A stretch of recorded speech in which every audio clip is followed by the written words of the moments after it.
ಪಕ್ಷ ಸಂಘಟನೆ ವಿಚಾರಕ್ಕೆ ಸಂಬಂಧಪಟ್ಟಂತೆ ಬಿವೈ ವಿಜಯೇಂದ್ರ ಮತ್ತೆ ಆಕ್ಟಿವ್ ಆಗಿದ್ದಾರೆ. ಇವತ್ತು ಪಕ್ಷದ ಕಚೇರಿಯಲ್ಲಿ ನೂತನ ಜಿಲ್ಲಾ ಅಧ್ಯಕ್ಷರ ಸಭೆ ನಡೆಸೋದಕ್ಕೆ ಬಿವೈ ವಿಜಯೇಂದ್ರ ಅವರು ಮುಂದಾಗ್ತಾ ಇದ್ದಾರೆ. ಹೊಸಬರಿಗೆ ಅಭಿನಂದನೆ ಹೆಸರಿನಲ್ಲಿ ಬಿವೈ ವಿಜಯೇಂದ್ರ ಸಭೆ ನಡೆಸ್ತಾ ಇದ್ದಾರೆ.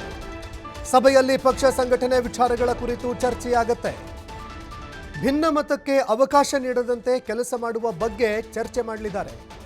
ಹೊಸ ನಾಯಕತ್ವ ರಚನೆ ಕುರಿತು ಎಲ್ಲರ ಬಳಿಯಲ್ಲಿ ಇವತ್ತಿನ ಸಭೆಯಲ್ಲಿ ಚರ್ಚೆಯಾಗುತ್ತೆ ಅನ್ನುವಂತಹ ಮಾತುಗಳು ಕೇಳಿಬರ್ತಾ ಇದೆ.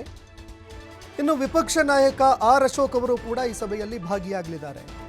ಬೆಂಗಳೂರಿನ ಬಿಜೆಪಿ ಕಚೇರಿಯಲ್ಲಿ ವಿಶೇಷ ಸಭೆ ನಡೆಯುತ್ತೆ. ಈ ಸಭೆಯಲ್ಲಿ ಬಿವೈ ವಿಜಯೇಂದ್ರ ಅವರು ಭಾಗಿಯಾಗ್ತಾರೆ. ಅದೇ ರೀತಿಯಾಗಿ ಆರ್ ಅಶೋಕ್ ಅವರು ಕೂಡ ಭಾಗಿಯಾಗ್ತಾರೆ. ಪಕ್ಷದ ಕಚೇರಿಯಲ್ಲಿ ನೂತನ ಜಿಲ್ಲಾ ಅಧ್ಯಕ್ಷರ ಸಭೆ ನಡೆಯುತ್ತೆ. ಹೊಸಬರಿಗೆ ಅಭಿನಂದನೆ ಹೆಸರಿನಲ್ಲಿ ಬಿವೈ ವಿಜಯೇಂದ್ರ ಈ ಸಭೆ ನಡೆಸ್ತಾ ಇದ್ದಾರೆ. ಈ ಬಗ್ಗೆ ಮತ್ತಷ್ಟು ಮಾಹಿತಿ ಕೊಡ್ತಾರೆ ಪ್ರತಿನಿಧಿ ರಾಕೇಶ್, ಫೋನ್ ಸಂಪರ್ಕದಲ್ಲಿ ಜಾಯ್ನ್ ಆಗಿದ್ದಾರೆ. ರಾಕೇಶ್, ಸಾಕಷ್ಟು ಭಿನ್ನಮತಗಳು ಎದುರಾಯಿತು.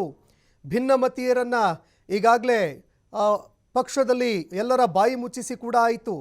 ಹೊಸ ಜಿಲ್ಲಾಧ್ಯಕ್ಷರನ್ನ ಬದಲಾವಣೆ ಮಾಡಬೇಕು ಅನ್ನುವಂತಹ ಮಾತುಗಳು ಕೇಳಿಬರ್ತಾ ಇತ್ತು. ಇದರ ನಡುವೆ ಈಗ ಬಿವೈ ವಿಜಯೇಂದ್ರ ಪಕ್ಷ ಸಂಘಟನೆ ಮಾಡೋದಕ್ಕೆ ಅಂತ ಮುಂದಾಗ್ತಾ ಇದ್ದಾರೆ. ಯಾವ ರೀತಿಯ ಏನೇನೆಲ್ಲ ಇವತ್ತು ಈ ಸಭೆಯಲ್ಲಿ ಚರ್ಚೆ ಆಗುತ್ತೆ, ಯಾವ ರೀತಿ ಪಕ್ಷ ಸಂಘಟನೆ ಮಾಡೋದಕ್ಕೆ ಮುಂದಾಗ್ತಾ ಇದ್ದಾರೆ ಅಂತ? ಸಂತೋಷ್, ನೂತನವಾಗಿ ಆಯ್ಕೆಯಾಗಿರುವ ಬಿಜೆಪಿ ಜಿಲ್ಲಾಧ್ಯಕ್ಷರುಗಳಿಗೆ ಅಭಿನಂದನೆ ಸಲ್ಲಿಸುವಂತಹ ಕಾರ್ಯವನ್ನ ಇವತ್ತು ಬಿಜೆಪಿ ಕಾರ್ಯಾಲಯದಲ್ಲಿ ಮಾಡಲಾಗ್ತಾ ಇದೆ. ರಾಜ್ಯಾಧ್ಯಕ್ಷ ವಿಜಯೇಂದ್ರ ಅವರ ನೇತೃತ್ವದಲ್ಲಿ ಈ ಸಭೆ ನಡೀತಾ ಇದೆ.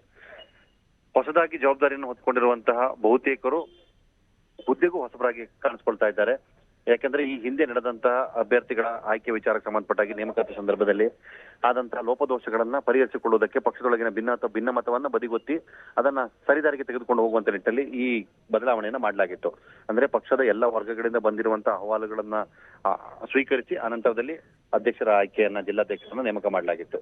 ಈಗ ಆ ಅಧ್ಯಕ್ಷರ ತಂಡದೊಂದಿಗೆ ತಮ್ಮ ಹೊಂದಾಣಿಕೆ ಲೆಕ್ಕಾಚಾರವನ್ನು ಇಟ್ಟುಕೊಂಡು ಮುಂದಿನ ಪ್ರಗತಿಯತ್ತ ಪಕ್ಷವನ್ನು ತೆಗೆದುಕೊಂಡು ಹೋಗುವ ನಿಟ್ಟಿನಲ್ಲಿ ಯಾವ ಕ್ರಮಗಳನ್ನ ತೆಗೆದುಕೊಳ್ಳಬೇಕು, ಭಿನ್ನಮತದ ರಹಿತವಾಗಿ ಗುಂಪುಗಳ ಬಣರಾಜಕಾರಣದ ಹೊರತಾಗಿಯೂ ಕೂಡ ಪಕ್ಷವನ್ನು ಸಂಘಟನೆ ಮಾಡುವುದು ಹೇಗೆ ಅನ್ನೋದರ ಬಗ್ಗೆ ಕೂತು ಮಾತುಕತೆಯನ್ನ ಮಾಡಿ ಚರ್ಚಿಸಿ ಮುಂದುವರಿಯುವಂತಹ ನಿರ್ಧಾರವನ್ನು ರಾಜ್ಯಾಧ್ಯಕ್ಷರು ಮಾಡಿದ್ದಾರೆ.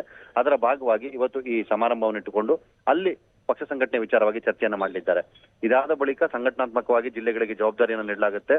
ಆ ನಂತರ ಪಕ್ಷದ ಸಮಗ್ರ ಕ್ರೋಢೀಕರಣಕ್ಕಾಗಿ ಸಂಘಟನಾತ್ಮಕ ಹೋರಾಟವನ್ನು ರೂಪಿಸುವುದಕ್ಕೋಸ್ಕರ ಜಿಲ್ಲಾವಾರ ಪ್ರವಾಸವನ್ನು ಕೈಗೊಳ್ಳೋದಕ್ಕೆ ಚಿಂತನೆಯನ್ನ ಮಾಡಿಕೊಳ್ಳಲಾಗ್ತಿದೆ. ಅದರ ಭಾಗವಾಗಿ ಈ ಕಾರ್ಯಕ್ರಮ ನಡೀತಾ ಇದೆ. ಸೊ ಇದೆಲ್ಲವೂ ಒಂದು ಹಂತದಲ್ಲಿ ವಿಜಯೇಂದ್ರ ಅವರ ಮುಂದಿನ ಅಧಿಕಾರ ಅವಧಿಯ ಸಮಸ್ಯೆಗಳಿಗೆ, ಪ್ರಶ್ನೆಗಳಿಗೆ ಉತ್ತರವನ್ನ ಕೊಟ್ಟಂತಾಗಿದೆ. ಈಗಿನ ವಿಚಾರಗಳನ್ನ ಗಮನಿಸಿದಾಗ ಈಗಾಗಲೇ ರಾಜ್ಯಾಧ್ಯಕ್ಷರ ನೇಮಕಾತಿ ವಿಚಾರ ನೆನೆಗುದಿಗೆ ಬಿದ್ದಿದೆ. ಇದೇ ವಿಚಾರ ಇನ್ನು 6 ತಿಂಗಳ ಕಾಲ ಮುಂದುವರಿಯುವಂತ ಸಾಧ್ಯತೆ ಇದೆ. ಅಂದ್ರೆ ವಿಜಯೇಂದ್ರ ಅವರೇ ಮತ್ತೆ ಮುಂದಿನ 6 ತಿಂಗಳವರೆಗೂ, ವರ್ಷಾಂತ್ಯದವರೆಗೂ ತಮ್ಮ ಹುದ್ದೆಯಲ್ಲಿ ಮುಂದುವರಿಯುವಂತ ಸಾಧ್ಯತೆಗಳು ಕೂಡ ಹೆಚ್ಚಾಗಿದೆ. ಸೊ ಹೀಗಾಗಿ ಅವರು ಇನ್ನು ಮುಂದಿನ ದಿನಗಳಲ್ಲೂ ಜವಾಬ್ದಾರಿಯನ್ನು ಹೊತ್ತು ಮುಂದೆ ಸಾಗಬೇಕು ಅನ್ನುವಂತ ನಿಟ್ಟಿನಲ್ಲಿ ತಮ್ಮ ಬಯಕೆಯನ್ನು ವ್ಯಕ್ತಪಡಿಸಿದ್ದಾರೆ. ಈ ಎಲ್ಲಾ ವಿಚಾರಗಳನ್ನ ಗಮನಕ್ಕೆ ತೆಗೆದುಕೊಂಡಿರುವಂತಹ ರಾಜ್ಯ ನಾಯಕರುಗಳು ಈ ಒಂದು ವ್ಯವಸ್ಥೆಯನ್ನು ಮಾಡುವ ಮುಖಾಂತರ ಅವರಿಗೂ ಅವಕಾಶವನ್ನು ಕೊಟ್ಟು ಪಕ್ಷ ಬೆಳೆಸುವಂತ ನಿಟ್ಟಿನಲ್ಲಿ ಅಗತ್ಯವಾಗಿರುವಂತಹ ಕ್ರಮವನ್ನು ತೆಗೆದುಕೊಳ್ಳೋದಕ್ಕೆ ಈ ಸಭೆಯನ್ನು ಆಯೋಜನೆ ಮಾಡಿದ್ದಾರೆ. ಸಂತೋಷ್, ಧನ್ಯವಾದಗಳು ರಾಕೇಶ್ ನಿಮ್ಮೆಲ್ಲ ಮಾಹಿತಿಗೆ.